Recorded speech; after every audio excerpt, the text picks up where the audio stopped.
Hi, this is Mark from Top Local. We're here with Bernie Pawlik, Pawlik Automotive in Vancouver. We're talking cars. How you doing, Bernie? I'm doing very well, Mark. So we're going to talk about the Toyota Camry first thing. How reliable is the Toyota Camry? Overall, I'd say it's a pretty good car. There are a few issues through the years. The Camry's been around for a long time. Overall, I'd say it's a very good car. So Toyota has a pretty good reputation for reliability, and I trust that Camrys are pretty much the same? Yeah, they are. There's a few, we'll go through a few different model years. I mean, there's been a number of generations of Camry. I started trying to figure it out, and there's probably like 6 or 8 cars been around since the early 1980s, and it's changed a lot. There used to be a very narrow type of vehicle. They've gone into a wider bodied vehicle. Generally always reliable for the the era they're in. When you compare a 1980s car, you have to kind of compare it to whatever other 1980s models were around, not to modern standards. But they're really good vehicles overall. Some interesting issues that I remember from some of the earlier Camrys was carbon buildup in the engines. And you get these cars where they wouldn't go up a hill. Like when you get to the top of the steep hill, all of a sudden the car couldn't accelerate anymore. The problem was actually really simple. It was carbon buildup on the valves of the engine. And this is kind of like a beginning of an issue that for decades now we've done fuel injection cleanings and combustion chamber services to eliminate that problem.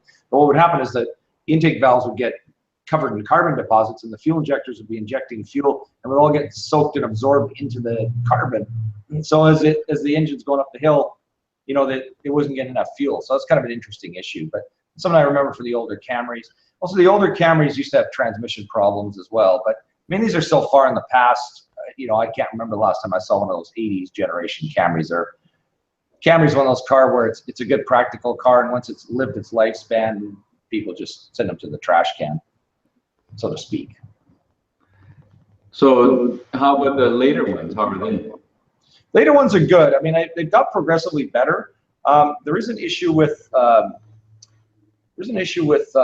Camrys around the 2007 model year. A lot of excess oil consumption, a lot of complaints around that. So with Toyotas, what I found, and I've said this many times before, you really have to change your engine oil on a regular basis. Now, I'm not blaming necessarily bad maintenance, but because there are some obviously engineering defects. But really, with Toyota, you got to change your oil every 5,000 to 8,000 kilometers, depending on what kind of oil you use, what kind what's in there. But really, change it early. It's the best thing you can do for a Toyota.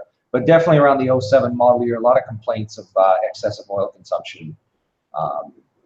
So that's not a great thing. So something to look out for when you're purchasing a used Camry, from a decade ago. So one of the things that we've mentioned a lot is timing belts, and I guess do all Camrys have timing belts, and how often do they need replacement? So Camrys have used timing belts through the years for quite a while. They use them right into the 2000 model year on the V6 engines.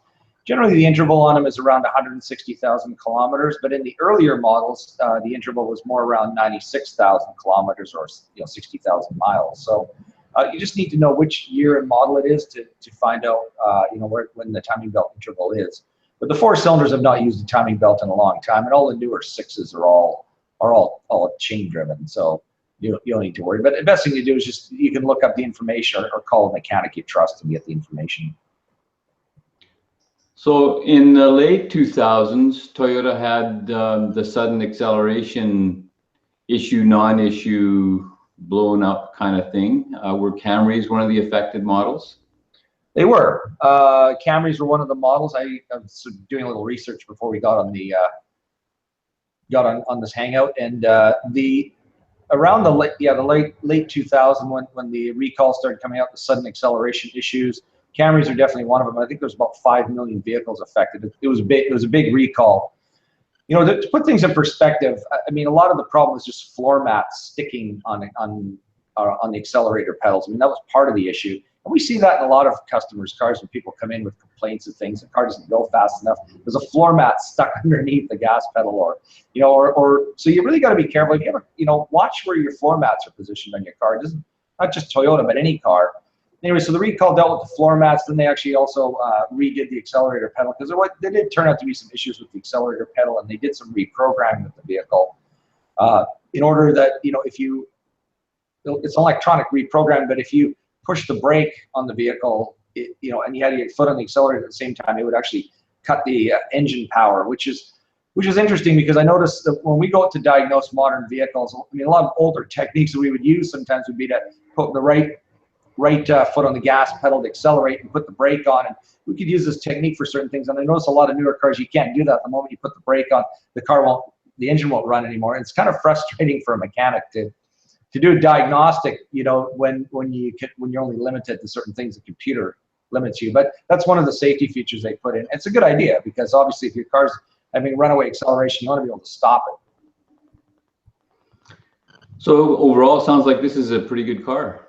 Yeah, I like Camrys. I mean, they're, you know, there are a few years with a few issues. I said, like the oil consumption issue, so you got to watch that. But overall, they've been throughout the years very reliable. It's kind of, you know, to me, it's kind of like a large Corolla.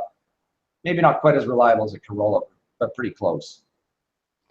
So there you go. If you're looking for service for your Toyota Camry in Vancouver, the guys to call are Pawlik Automotive.